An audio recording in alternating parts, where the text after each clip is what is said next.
呢一集同大家分享一家人下遊越南大辣第3日嘅行程。今日起身想周圍行下個度假村，呢度嘅法式別墅建築，加上松樹，加上大辣18度嘅氣溫，真係一個夏天嘅避暑絕配。今日嘅行程都幾豐富下，我哋一共去咗7個站點。第一個景點去咗天王古剎 Thiên Vương Cổ Sát，呢度主要供奉西方三聖，呢個係為數不多嘅大辣嘅華人廟宇。呢度環境清幽，氣場莊嚴，有茂盛嘅松樹林，綠油油，好舒服。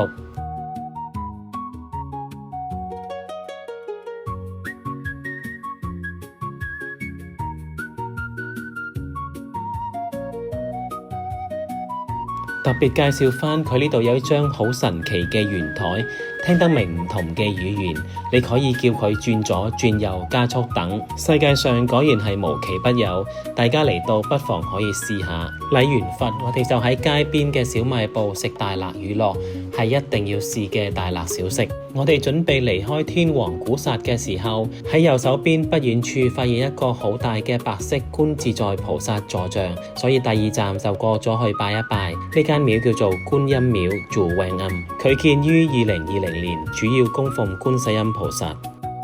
第3站我哋去咗飲咖啡，間咖啡叫做飲咖啡，直譯嘅意思係濃咖啡。嚟到大辣點可以唔嘆住個大辣高原景，配上一杯咖啡，靜靜地咁坐喺度睇住時間嘅流逝，都係一種享受嚟。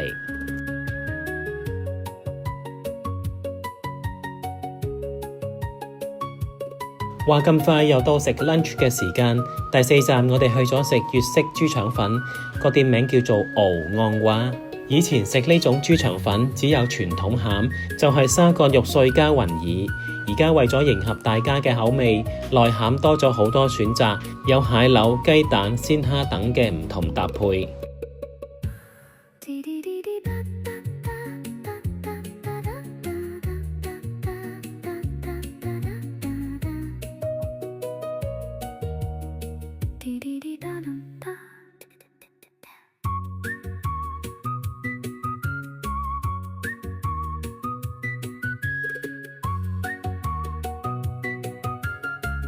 去大辣又點可以唔睇下去1-2個瀑布，所以第5站我哋去咗大當辣瀑布玩機動遊戲。以前為咗落去睇呢個瀑布要行好多好斜嘅樓梯，而家呢個旅遊區已經起咗好多機動遊戲，可以有唔同嘅滑道滑落去睇瀑布。我哋揀咗比較刺激嘅滑道，斜住落去，速度都幾快下。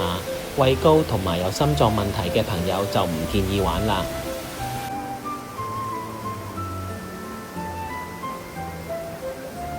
呢條滑道嘅回程就慢好多，主要係將架車同埋個人運返上去上面。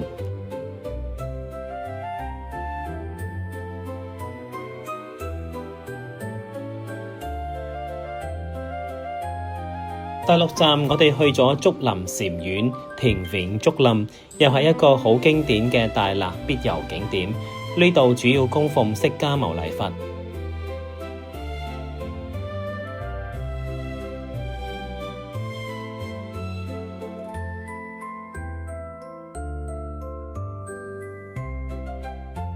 禪院嘅正下方係大辣出名嘅全林湖，可以遊船同埋玩直立板。我哋時間唔夠，所以就冇玩到，大家下次可以去試下。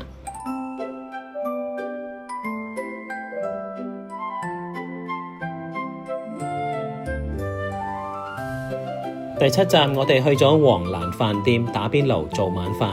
喺大辣食打邊爐，勝在食材新鮮，特別係有唔同嘅蔬菜，因為呢度始終係越南出產最新鮮、優質蔬菜嘅高原城市。今日就分享住咁多先，我哋下一集再見，拜拜。